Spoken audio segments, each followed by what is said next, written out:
Hi, everyone, and welcome to this episode of Leadership Talks with me, Amrita Tripathi. This is for Tap In Tribe, our new network for women professionals, where we're focusing on leadership skills. And I'm delighted to bring on today the wonderful Malkah Nobigrot, who's actually joining us all the way from Mexico. Malkah, as you said, almost like an Indian Malika, and you have been in India many times. It's lovely to see you. Thank you for joining us. Lovely to see you as well, and thank you for the invitation. I enjoy this very much. Malka is someone that we know as a global voice. She has her training and background in the law, and I had the privilege of meeting her at a G20 Empower, where she was actually there as an official delegate as well. So we're going to talk to Malka a little bit about leadership. How has her definition of success changed? Some of the common questions that have come up for women executives globally, and what we can do to fill some of those gaps. So, Malka, I'm going to start by asking you, how do you think leadership has changed or is changing in this age of AI? We're hearing a lot about, human-centric skills, the importance of empathy. Can you share some of your thoughts on that? Sure. I think that the the skills that a leader needs are the same with AI or without AI. I think that leaders need to be able to also be the example, not only preach. You have to preach with the example. You cannot only be saying, do this, do that. I think that you have to embody the change that you want to do in an organization. But I think that there are certain things that with AI are going to change a little bit more. For instance, it's interesting that we were saying that it's interesting that technology in many respects has brought us closer, but yet has brought us further. I think that in certain organizations, empathy and soft skills are going to become or are a very important part of the job requirements and what leaders are expected to have. It's not enough, and more that now it's not only our generations that are working in the law firms. I think that there are many people from different generations that have different expectations and see a different outlook in life. And I think that these new generations have pushed us to rethink many of the behaviors that we had in our workforce. I think that soft skills such as empathy, such as understanding, such as negotiation, such as organization are key and have always been key. Only that in recent times they have been put in the forefront of the skills that we need. But those leadership skills are also required. I think that there is that I think that I have been seeing more in my profession. I think that before in law firms and in the law environment, you had it was enough if you were a good lawyer, and sometimes your soft skills were not that important. But I think that clients are each time requiring more to see these soft skills. Clients don't only want you to be efficient in your work, they want also you to be um, empathic with them. They're seeking law firms or firms in other companies, to speak in more general terms.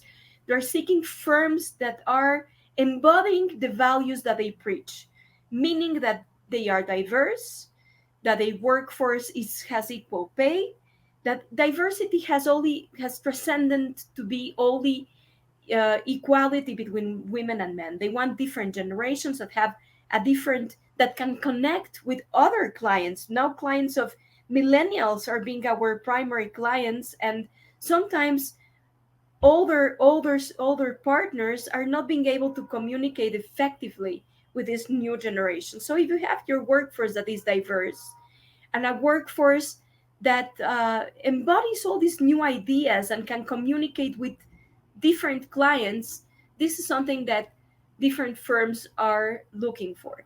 Now I think that the impact of I was reading a very interesting article of the Harvard Business Review that says in the case of lawyers and in the case of all professions that it's not AI that's going to replace humans. That's a different way of understanding. I think that AI, it's humans that know AI that will replace other humans that do not know AI.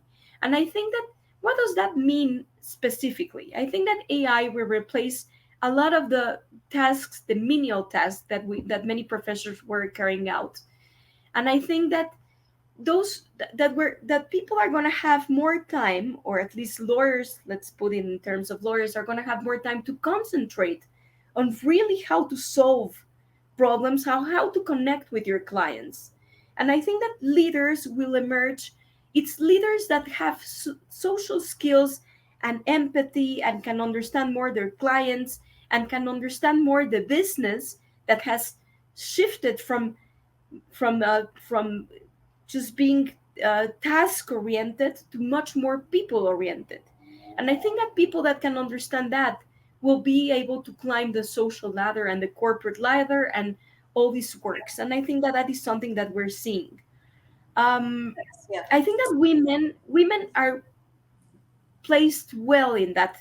I mean, I'm divided as how are women placed in this environment.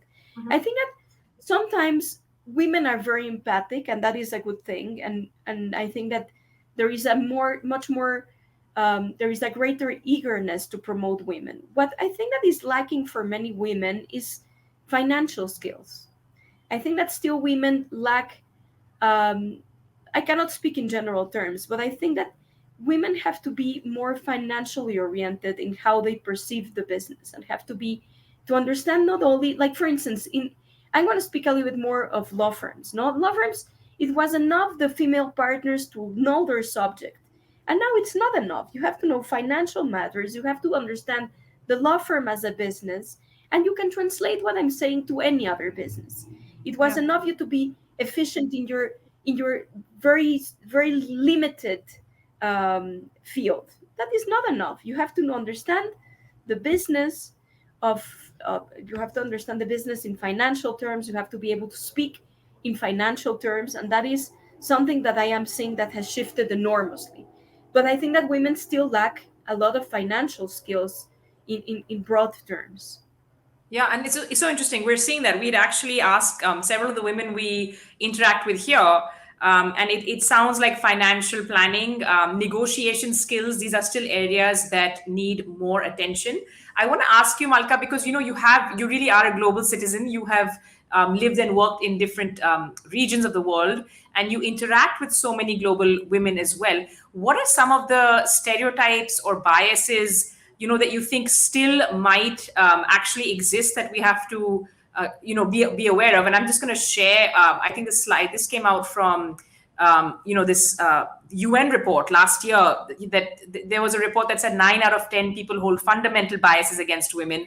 And we do see a lot of research talking about how the statistics are stacked against us. This McKinsey report saying, I think it's more the broken rung than the glass ceiling that's the biggest challenge for women.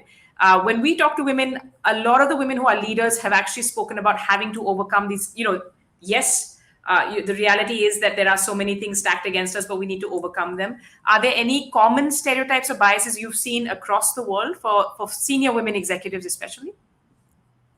Well, I live in a country that has been very male oriented all the time. It's interesting to see, for instance, now we have, I'm going to put it in terms of politics, but now we have two women contending for the presidential position.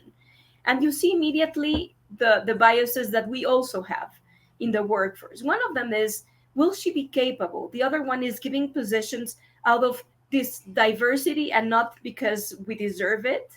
So, and also it's like, yes, you are in the table in many of the boards, but do you really have a voice?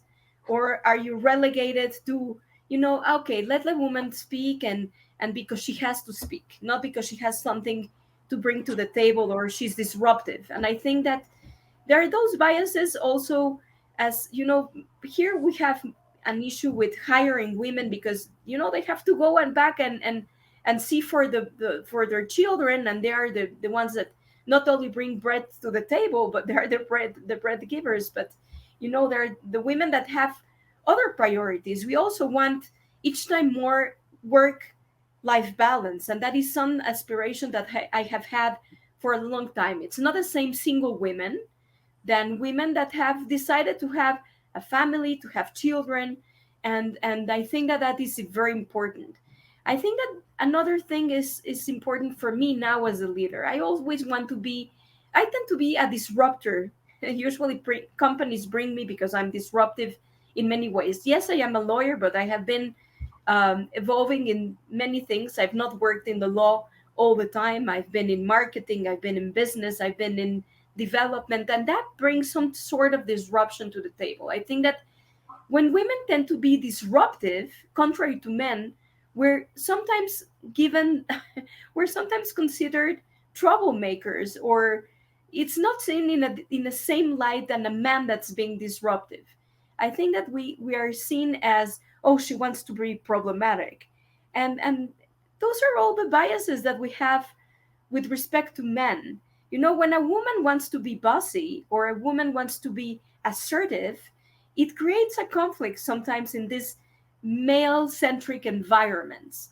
Um, Especially men. I had a conversation with a foundation a few days ago, and I was very blunt as to things that I think needed to change. And the guy just took it very bad. And what I was commenting with a friend is that if a man would have said the same issues or the same points that I would have brought to the table, maybe it wouldn't have been judged. Like, women are expected to be goody goody and all the time, and when we are assertive and we say things that have to be said, sometimes we're deemed as we're in a we're seen in a different light than men. And I brought forward the conversation that we have two women candidates that are aspiring for the presidential position, and it's interesting how they are judged. One of them is judged that there is a man behind her that is helping her, that she doesn't have the capacity to bring ideas on her own to the table. It's the man that has been the presidential changer that is behind her. So then I think that this stems from a fear that the electorate will not vote for a woman because she's deemed as as being able to be manipulated, or as weak, or as not able to make her own mind as to certain issues. And that is not the case, but I think that that is something, a bias that I have seen constantly. And then also, because we are caregivers, they expect we to earn less. Like, they expect that we're going to have to be going to certain events of our children or whatever, and that justifies that we shouldn't earn the same as men. And it's all those things that it's so complicated. For instance, with the COVID, with the pandemic, who were the first to be laid off from their jobs? Women, not men. So even women in those environments where in theory there was diversity and inclusion, it was women that were laid off. And now many companies speak about having diversity. But if we delve into what are the positions that women hold in those companies, how many of those positions are decision makers? Not all of them. There are few. And now, not only that, we're seeing with the boards of directors. How many, you know, that it's only, we have in Mexico the ability to see the boards of directors only of the companies that are listed.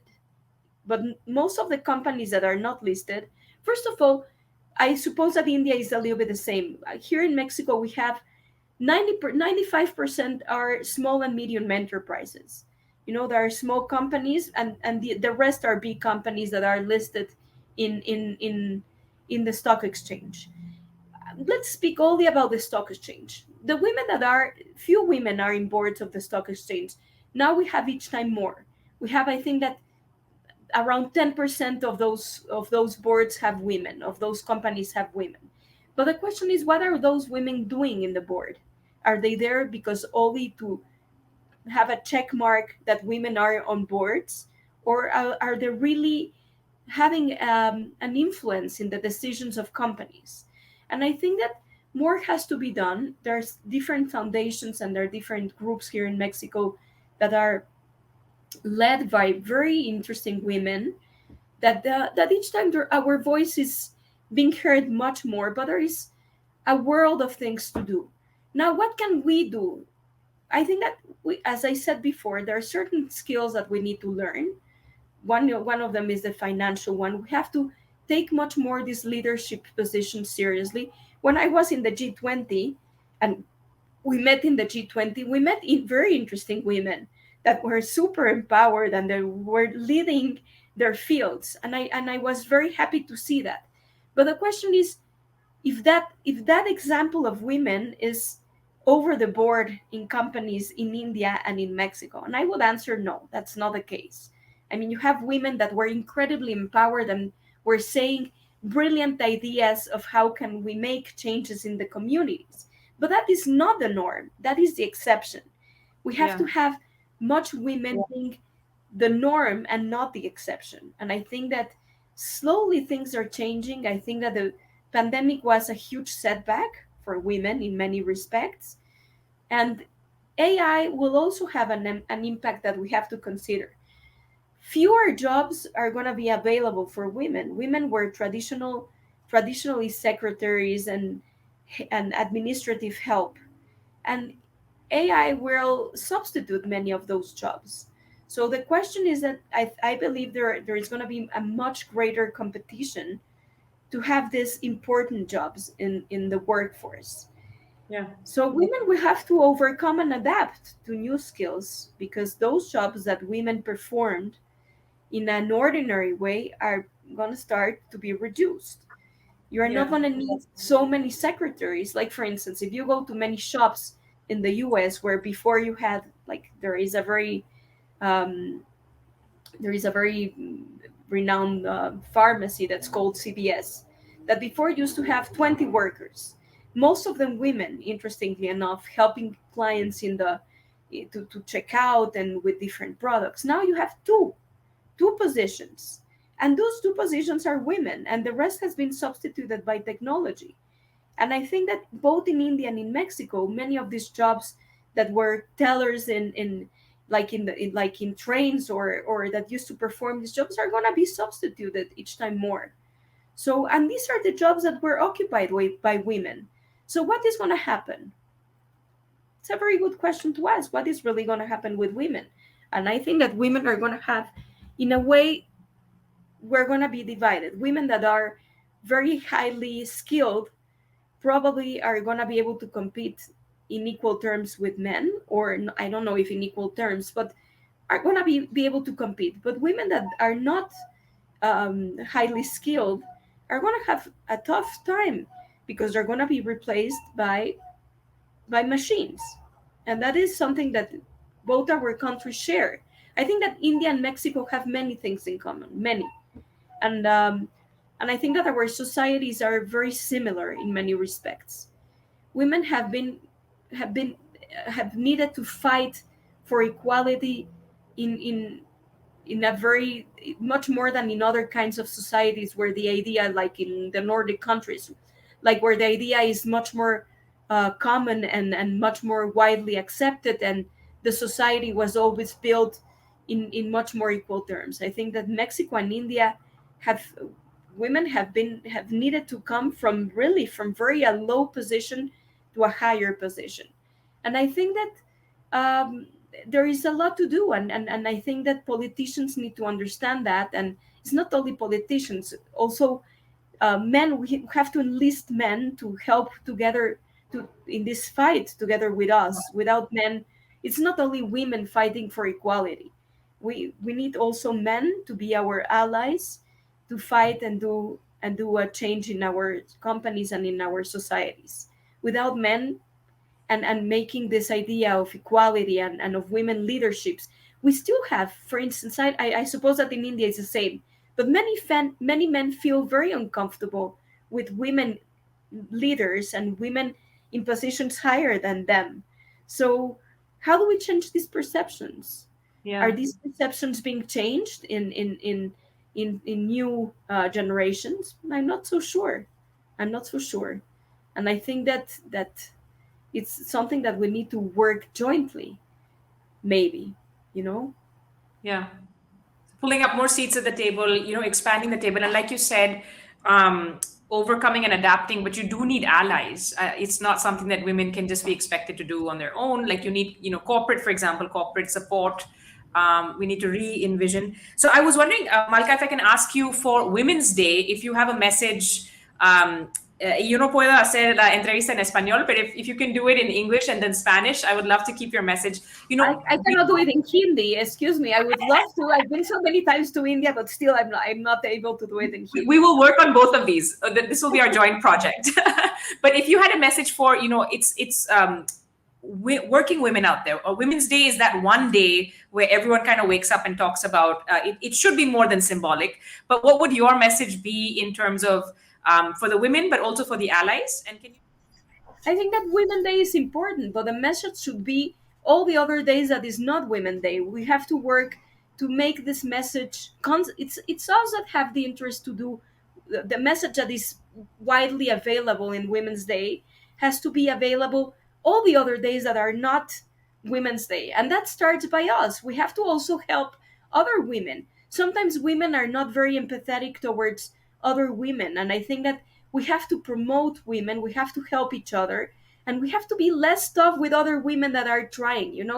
We see the woman that goes to the workforce, but we don't see what she has to to deal with behind that position. We ourselves have to be the first ones to take the torch together with men, and we have to help other women to promote this message. This message has to be constantly out there, and we have to be the ones that voice that message, not only in one day that the world wakes up and does all these events for women that are very nice. I'm glad that we do them, but in reality, we have to be the people that are constantly putting that message on the table, and we have to enlist men that help us to do that, and we have to be, as women, much more tolerant towards other women. My sometimes my greatest allies have been men.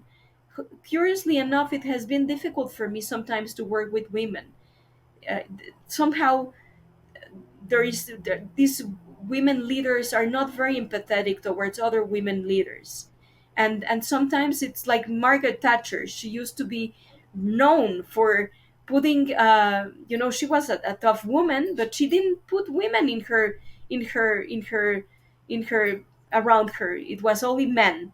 So, and I think that a lot of that happens as well in companies around the world. I think that we have to be staunch enforcers of promoting women, and we have to not be our worst enemies. We have to be our best friends. And the other thing that I think is that we have to give women, I think that mentorship of other women is very important. I think that men have created a network that promotes men to different positions, and I think that women have to not only preach that we do that, we have to do it, and we have to do it forming networks like the one that you are trying to form, Amrita, and I think that that's very important. And we have to get together and form mentorships of other women in different companies, even in other sectors. I think that cross pollination is very important, and I think that a strong network of women that not only goes out in the 8th of March to say what are our aspirations and agenda. We have to be constantly putting out those messages in everything we do. We have to create in our workforces networks of women. If they are not existent, we have to create them, and we have to not be scared of how is that going to look in the administration, because you know I think that there are biases, as we were saying, towards women, but it's us, without our input and without our constant message that we have to put forward that they are those biases. These things are this environment is not going to change. We have to bring consciousness to our firms, to our companies, that those biases exist, and sometimes not be scared to call them out. And I think that that is very important. We have to have courage. We need to be courageous, because there is a risk. In everything there is a risk, but I prefer to take that risk and have an impact, even if that generates consequences for me, than to be quiet and silenced, and not take the risk of saying when there is a bias, and call it out. If you see a bias in your company, you have to call it out. And there is a risk always. Without risks, changes are not possible. So you have to bear that in mind. So have that courage. And I love what you said about mentorship, because I think that's something you see a lot of male colleagues do very, very well. And it's a sort of learned habit for a lot of women. Malkah, I really appreciate everything you have shared, all of your insight, and for being such an amazing leader yourself. I hope we continue these conversations, and I hope that we see change ourselves. We lead the change, and we are the change. Thank you so much. And we embody the change, because it's not only leading the change. If you want change in your organization, you have to start by being an example, and that implies being, if you cannot preach a message that you are change and that we want things changed if you don't embody that. If you are a leader with other women that does not promote women, that does not voice when these biases that we were speaking about, then you are not being an effective leader. I think that one of the most important features that I look for in a leader and in leadership is congruency with what you preach and what you are. So that is an important thing.